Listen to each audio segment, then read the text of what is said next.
There we go. Johann Botha, thank you so much for joining me all the way in Johannesburg today. How are you? Yeah, I'm very fine. And thanks for having me. It's really kind of you. You're most welcome. I came across you, I was thinking the other day, Hmm. it was this interesting LinkedIn message. We were advertising or we were promoting Mm. an Ubuntu event, and Mhm. I you dropped into my inbox, and I have really enjoyed all the things that have come since then. There were wayfinders and dialogue and all kinds of things. Um, but I have decided that I don't really like introducing people because one of my favorite quotes at the moment is by a sociologist, Cooley, and it is a tricky one. It is, I am not who you think I am. I am who I think you think I am. So please introduce yourself, Johan. What what what brings you here? Yeah.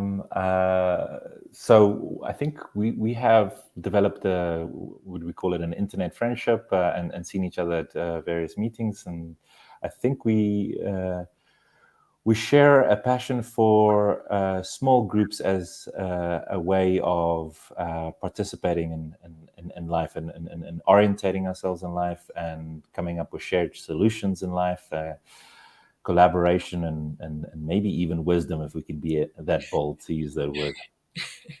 Yes, well, at least dabbling in it. And today we are because in the Wisdom Seekers Society, which is a fun space that I'm very happy to invite you into. Um, our theme this month is about being heard, and we had such a great conversation last week about kind of building an event around it, or not an event. Event sounds so big. It's a exploration. On Thursday around this concept, and we've broken it up a bit into kind of the being and listening or hearing, so that aspect of heard, and dialogue, I think, is an interesting space to start in. You are a dialogue practitioner. You have a keen interest in integrity. Wisdom has been, or practical wisdom, as you called it, has been a topic of your master's degree, I think. Hmm.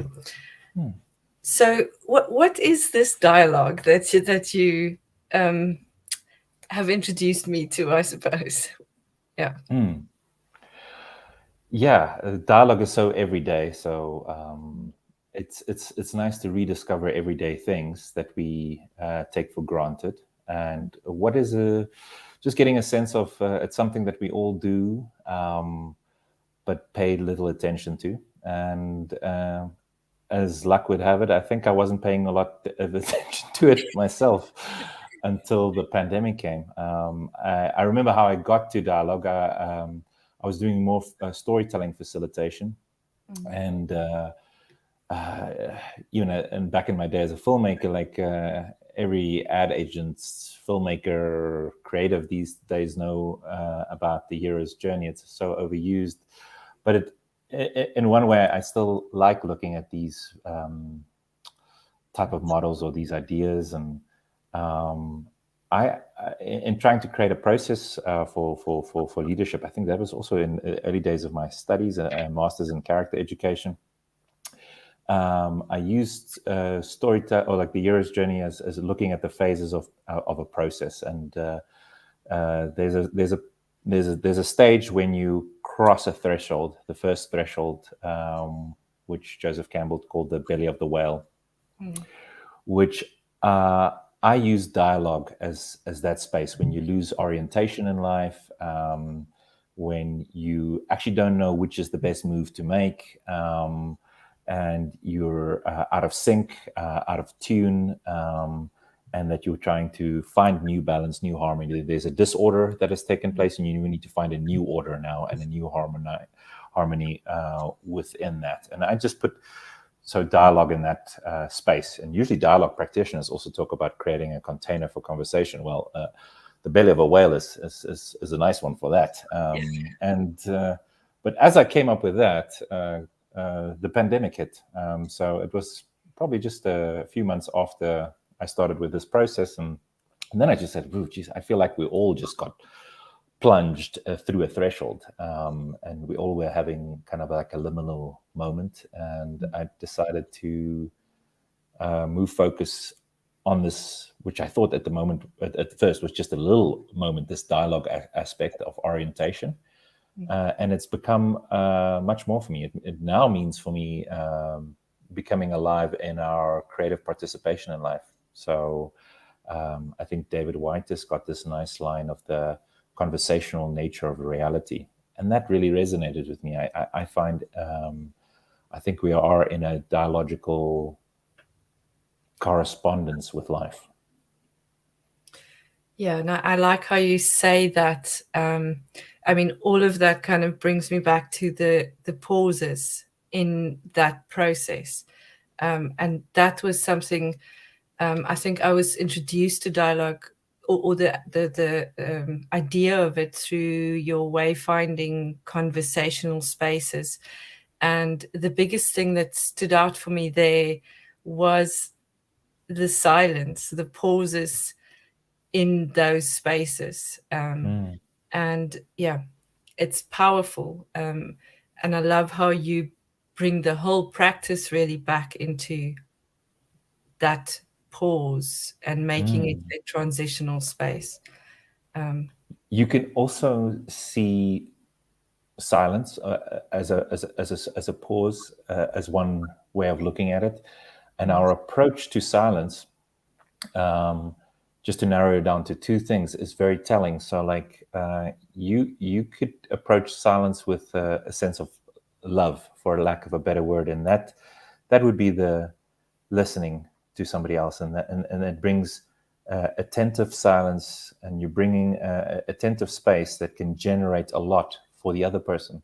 So you give them space to pour themselves in, and to see themselves, and to be heard, like your thing is. You could also approach silence as a power game, and that's often what we do see. So, and that would be the antithesis of dialogue, when we're trying to silence each other. And sometimes we do it by accident. We use unnecessary jargon or unnecessary difficult things that we have so many blocks, or we literally trying to show somebody to shut up because I know better, or whatever those things is. And that's approaching silence, I think, differently, and that's not very relational, or that's not at least not the way that I would love to approach it. And I think where we wanted to head with this. Yeah. Which is, there's a difference in approach in those two, because there's an opening in the first aspect. You have to open yourself to the other person. So it's kind of becoming vulnerable in the space to allow the other person to be heard. But yeah, I didn't think really about the aspect of it, because we often have to really fight against the silence in a power struggle situation. Yeah.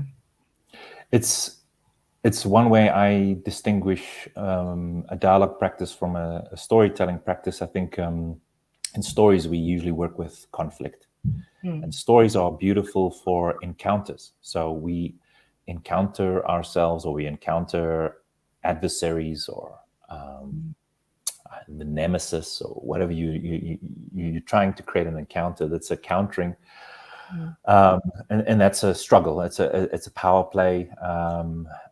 Even actors would use status to kind of see how the power relations will play out, to make it dynamic. But in dialogue, it's to even go back to some of my roots in Socratic dialogue. What I loved about the very early ones, it ended in aporia, and an aporia was just is a Greek term without resource to continue. So the dialogue somehow ended in aporia, but I started seeing that aporia as another pause, as another opening, another space where even Socrates, who was like supposed to be the guy who's going to figure everything out, he doesn't, So like the dialogue ends with like, oh, I don't know. And they don't know, and nobody knows. And we're like just at this hole of like, this whole thing is like, so it feels like the whole thing wants to fall into this abyss of not knowing. Mm. But I think that was an art to get us there, to get us to this space of not knowing, to help us realize like that we don't know, to get us into a space of being at our edge, and there we can await, and we can wonder, and we can marvel. And I think it's a very uncomfortable space of, but to put it another way, I think we call that negative capability, to be in that space, to have a capability to deal with negative space, to and that openness is a skill even, I think, and it's an area that I'm very interested in. Yeah, there's so much there. I mean, even there's a lot of things going on through my head which I'd like to kind of grab onto, but in this space of not knowing is where creativity lies and where kind of creation lies. Because when I come to a conversation with you and I've got my questions ready and I know where I want to go or whatever, then I don't allow for the magic to happen, which can be very nerve-wracking because you don't, there's an uncertainty in that space. But without the uncertainty, it's just control, which is that power play then again, which I think personality-wise, some people do better with it and some shy away from it maybe. And that's why we we can balance each other out at times. Yeah, I think what we usually see, or at least what I got conditioned with, is ideas of leadership and followership. So somebody's taking the lead, and others follow, and that's normal. Like we think that's the two options that there is. And I think with dialogue, I realized I'm not as interested in leadership in how we usually understand it, but in participation. So it is the participating with rather than over or leading, mainly because I have no idea where we should be going, bringing us right back to the belly of the whale. Like, so the dialogue is great when, sometimes somebody will really know and is an authority in some area, and we should really follow. I just didn't feel like that, and I feel like there's a lot of uncertainty going on, and in that case, a sense of harmonizing, creating new order, and listening to one another in a generative, generous way is important. Yeah. Yeah, definitely. And yeah, I think maybe it's stages also in our development or evolution as humans, or I don't know, society. But I also have a very much a affinity with that not knowing, because yeah, if we just follow, we don't see all the possibilities always. We listened to a very interesting author last night in the Octopus Movement Brain Lunch, Anthony Satin. He wrote the book Nomads, and it's kind of a history aspect of people who were nomads and how big that movement was, but we don't know that much about them because they didn't build monuments or stay in spaces or urbanize themselves, because they were in that chaos of creativity in their movement. We have a Facebook user. Unfortunately, Facebook doesn't always show us the name. So it's so interesting too, because when we're not listening out of fear and power play, we are actually giving our power to others. Power comes from listening and seeking to understand, in my opinion. Yeah, it reminds me, and so this is a nice thing about dialogue, because I'm now going to assume I understand what the person meant, and I probably will get it wrong. And in a dialogue, we could correct each other a little bit and figure it out. But in the one way that I'm understanding it now is, I think power, if we think of power a little bit of as energy, then when we give our attention to somebody, that it is energizing. So if you're on stage and people are looking at you, it's quite energizing. Like various performers that I've also chatted to when they're on stage, how the whole audience becomes one, you become one with them, but their attention is directed at you, and it's very empowering. And then it's very difficult then, of course, to deal with it and kind of give it back, or think it's like you, because it's actually not you. It's like people's attention, like it's theirs, and they're giving it to you, like it's not you, it's somebody's giving it to you. So there's a flow of energy. It's not you, like, so and then it is sometimes an amazing feeling to feel people's attention, and sometimes that power is so strong that we feel self-conscious, and if we're caught off guard with this attention, we'll feel self-conscious, and then we would not like it. So it's not always that we enjoy this attention, but the flow of energy coming our way, especially if we're not ready for it, we'll feel self-conscious, and it would be it would be uncomfortable. And it becomes a power play within you, within the subject of the attention as well. You could see you want to more of it. You could have a power play and say, now I want more, because it's not yours, and in a sense it's just flowing, and you're trying to do things to regain that. But I think it's I think once you realize maybe it's not yours and it's just free flowing, then I think we can just see, because I think it sometimes is wistful. So I see some people that are so articulate, or it's just is embodying something that can really make an effect or make a change, and then I think we would love for it to happen, so that we can align, or we can send our energy one way to somebody who's standing for something that we believe in, and then to make things happen. I think that's how we do make things happen, and it's just then having an appreciation that maybe there's a way of doing it in a much more participatory way, where it's like a dialogue, like you're sending it to me, I'm listening, I'm sending it back to you, you're sending it to me, and finding that kind of rhythm in our speech and our listening. There could be like a drumbeat of energy, rather than trying to dam it up, or like trying to control it, or own it in some kind of way. Yeah. And in that process, there's a lot more understanding, because I'm not listening to your words only. I'm also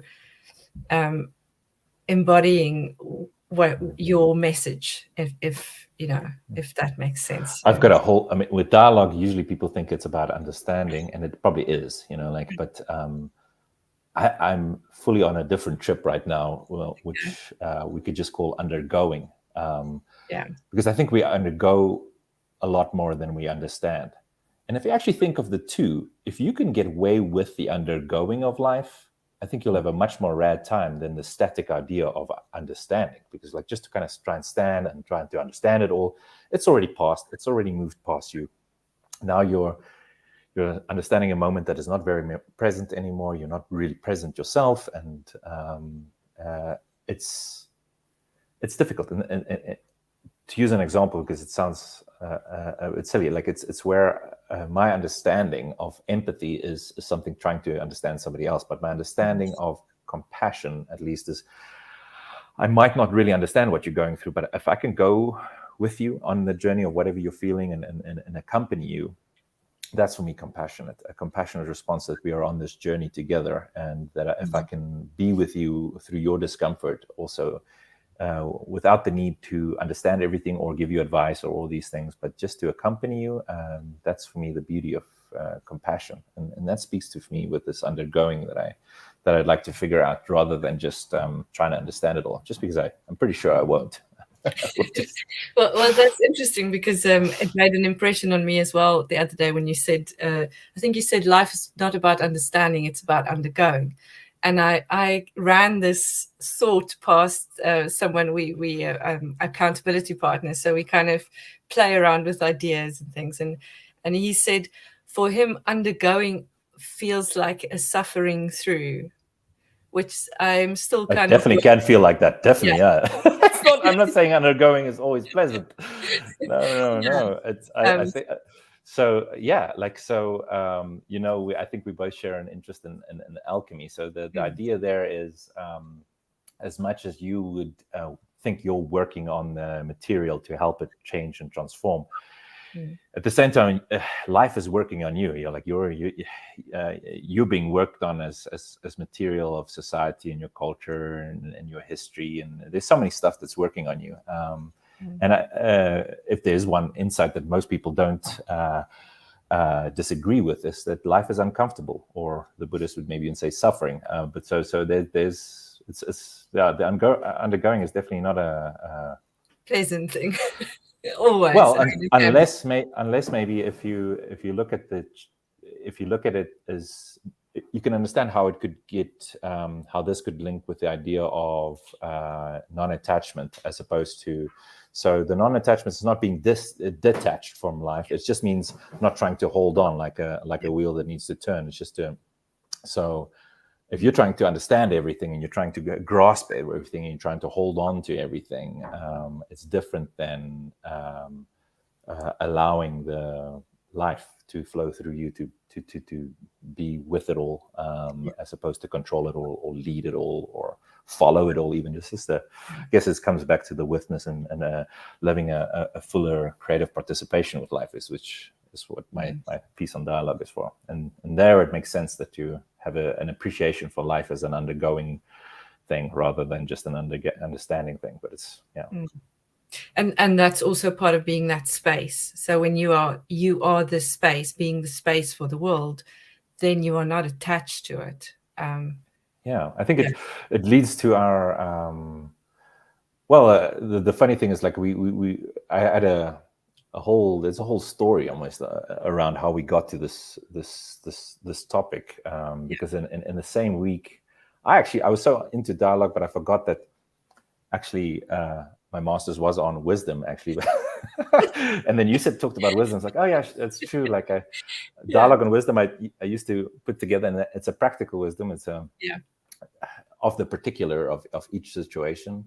But there's a common trait in wisdom that always interested me, or a common aspect of what researchers point out, and it's a sense of openness, open-minded, open-hearted, so that you can move through perspectives, that you can host different perspectives within yourself, so you can deliberate or reason effectively, so that you're not just trying to defend your identified positions. So you identify with certain positions and you try and grasp and hold on to your piece of reality and fight everybody else that says different.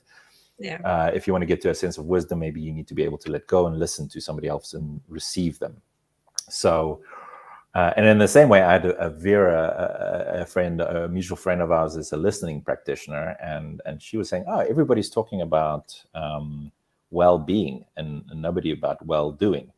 And I was like reminded, I just called well-doing virtue, and that's a thing. It's really a thing out there. But I love the word well-doing. Let's look at it. And her being German, I said, oh, you remember in German, I was freaked out when you ever did rock, paper, scissors with a German. You go rock, papers, and you do like scissors, rock, and then they hit you with a well. They literally do a well. They look where the rock falls in and the scissors fall in, like the cheating Germans.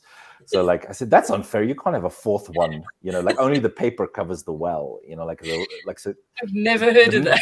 No, the math doesn't. I don't know if the Germans are genius. There's maybe a next level understanding of why you would now have one that's more powerful than the rest. Anyway, it's the well. The well is more powerful. If we didn't do math well, it's like, because two can fall in there.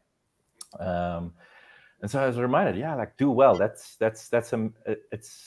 It's maybe a bad metaphor, but it's a metaphor for being space for the world, is being open, and an ability to receive other people well.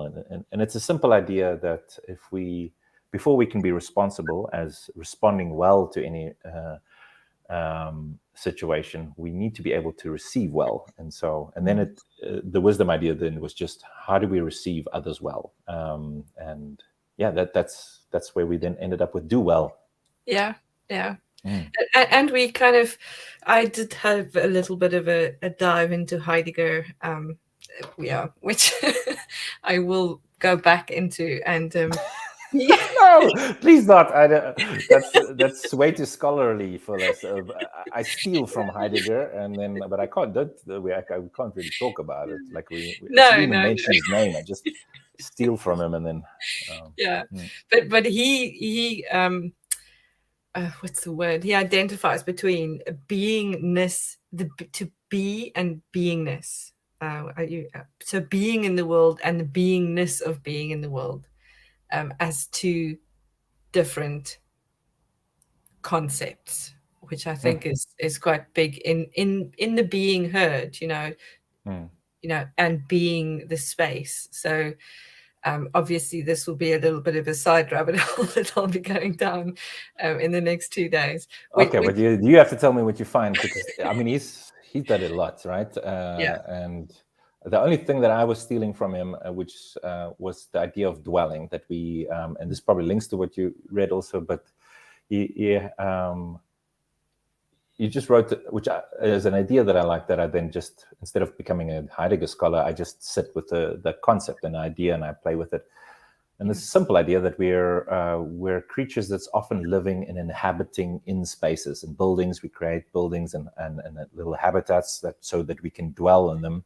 And then he looks at us as also a space where a lot dwells in us. So it's a different word than just living. So like we usually use the word living, but dwelling suggests a little bit more of a hosting, and that fits then with this idea of doing well, or do well as a space of dwelling, and it serves also similar to my interests in the ancient idea of eudaimonia, or what we call flourishing and happiness, in the character education space. So people often now just talk about how do you live a flourishing life or a happy life, but one of the original ideas from Aristotle was just eudaimonia, and that's just being a host of good spirits. And that again speaks to me almost more interestingly than just flourishing or happiness, because I can do more with this understanding that we host a whole lot of relationships and energies, and you can call it spirits or daemons, or we have these things. We have a or at least me. I don't know what it's like for you, but there's a whole conversation happening on this side, and it's not always harmonious. And so the idea, if we're going to do dialogue well, is first to host the conversations that's happening within me well, and so in that space, a lot of the work is maybe making more space for you, for others, because otherwise I'm so preoccupied. So that sometimes you can look at a narcissist as just somebody with a narrow self-interest. Like we all have self-interest, and that's normal. But if that's the only thing that you're interested in, that you can only host you in your space, then it's like a cage. Actually, it's like a trap. It's and so some gurus or people talk about, the way that I would understand it is just making more space for the world. So the being space for the world is a craft to be interested in the world, to be in the world, but notice how the world is in you, and in your hosting that. It's coming through you all the time, and before we even think about responding well, we just think this is what we want to get to. I'm just now at like, how do we just receive it well, and just how can I just open up to it, because sometimes it's just easier there's so much abundance there, so you just want to close yourself off and stick to your little things. Yeah. Which I think there needs to be both, obviously. We need to host well. I've had this conversation with a few people over the past few months. Apparently, some people don't have this inner voice, but I don't know. I'm not sure. I haven't really physically met anybody that doesn't have a conversation, or a few at least, within their own space. Because I think there's a lot that happens there. And for me to then reach out to you and allow your voice in is again another perspective on that. But then I need to be comfortable with the ones in my own head first. Yeah, and letting them go, letting them do their thing, just attending to it. It's so I don't always see this inner work as sometimes maybe misdirecting it. Just I think meditation practice helps there in that sense, that you just first allow, or maybe notice just that most of us is open. Like, so all our senses, our perception, which is going to really, I think, influence our understanding and all our action. First of all, what we go to notice is how we perceive the world, is how we then going to start responding to the world. And so it goes just back to that maybe we're not neutral in how we perceive the world. And so we need to see how that works. And we're just open, right? We can't help it. My eyes are just, stuff is coming in. My ears, stuff is coming in. I'm just, sensing bodily, like it just, we are in a sense very, very open, an open playground for the whole world to play out in our beings. And it's very real for us, because the emotions activates and makes it a very bodily sensation when we experience the world around us. Yeah, fascinating stuff. It is. It really is. And I think that's why the wisdom and seeking wisdom and being wisdom keepers, because I believe we all are wisdom keepers. But once if we don't allow that seeking aspect to it, we don't ever return to the gold within, if we're going to use Joseph Campbell. Yeah. So being open to possibilities is the first step, I think. And to stay open is another one. Yeah. What I like about what you said there, a little bit of the gold within, and this is where we need to be careful, especially me. If you're giving me a little bit of a platform and you're giving me attention, saying, I think it would be a mistake to think that I can teach, or in a way, the things that I'm dealing with really is my things that I'm dealing with. Now, it may resonate with somebody else because it's similar for them. So, but maybe somebody really doesn't have the voices in their heads, or maybe it really is different for you. And so this need that I'm expressing, we really have to acknowledge that it's mine. So first and foremost, it's like, but I think we can give each other this gift. So when you allow me to speak about something that I feel like there's something there that's worthwhile, and we could resonate if you give me a little bit of your time, so that we can both see if there really is something there beyond me. But to acknowledge that it might just be mine. It might just be, like Johann, this whole well thing where you need to kind of receive other people well. That's really the cosmos trying to tell you to shut up and just, so and receive other people well, which is, I'm doing a terrible job by getting you to ask me about it and talk about it, because what the cosmos really wants me to do is like, shut up and receive other people well. Just, be space for them to do their thing, right? Like, so we'll have to get to that. And that's what get you to stop talking, and then other people can practice and bring it. Yeah. And I mean, whatever you bring isn't necessarily what other people are going to be receiving either. I am quite interested in the concept that sometimes we need people to remind us of the things that we already know, quite often, actually. And it's not necessarily what they're saying, but it's just that trigger that we might need to unlock a little bit more of the puzzle, because there's a bigger picture always, I think. There's such a joy in recognition, like, so when you see an old friend, or you see somebody, or like there's something happens to us, and when we recognize something, and it's fascinating also when somebody says something and it feels like they're saying a truth or something, and you recognize it, or it's not just theirs, it's out there, and like to trust in people that they can recognize and guide themselves is a little bit of the dialogic way. The dialogical way is a self-discipline in that sense. Like, I really shouldn't try and change your mind on anything. That would be a disciplining, like a caning. You're trying to discipline somebody else to follow a different path. But the dialogue and the participatory path for me is a self-discipline. So that's scary, because you really are trusting that other people can find their way the same way that you can find your way, and that your path is your own. Your wisdom is your own. So like these kind of questions, these things that I'm getting super excited about, it's not preachings for other people really, like, but it is my my thing to figure out. And that's really it. So, and if it's interesting to people, and then the rest would be luck, like, so if it's really interesting to people or not, that shouldn't be my concern, because that's really their business. My business is this. So, and it shouldn't be about writing a bestseller on this little well with a paper, rock, scissors. I think it would be so confusing.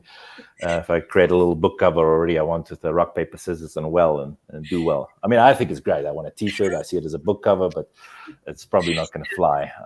And that's okay. Like that's really is my business. And but for you, I mean, we are all yeah. we're all entertaining ourselves, really. Yeah. Yeah. Laughing at my expense. That's great. Thanks. No. Look at this fool. He really does need wisdom. I can see that. Yeah, he should actually go to the Wisdom Seeker Society. He should find himself some wisdom. Yeah. Yeah. Whether we find it or not is another question. We'll just keep on seeking. Just go. It's in that well somewhere. Just dive in. Johann, thank you so much. I will put the link to the. I don't know what to say. It's not an event. The Wisdom Whispers. So you will be whispering some wisdom our way on Thursday, 4 p.m. BST, 5 p.m. your time. And I'll put the link in. I think it's going to be an experimental space. Let's enjoy it. I'm really, really looking forward to it. And people can find you on LinkedIn, obviously, and on Eventbrite, or join the Wisdom Seeker Society, and I will show them your way. Good. Yeah. No, thank you very much. Like I said, it's really you being the space here today, and then I get to materialize in your presence to see a little bit of if my thinking is full of shit or whatever it is, and then and correct it and adjust it, and so that's a real gift, a generous gift of receiving me well, and I felt very well received. So thank you very much. Thank you. Yeah, there's a lot in what you say that really resonates very well. So I appreciate it. Okay, cool.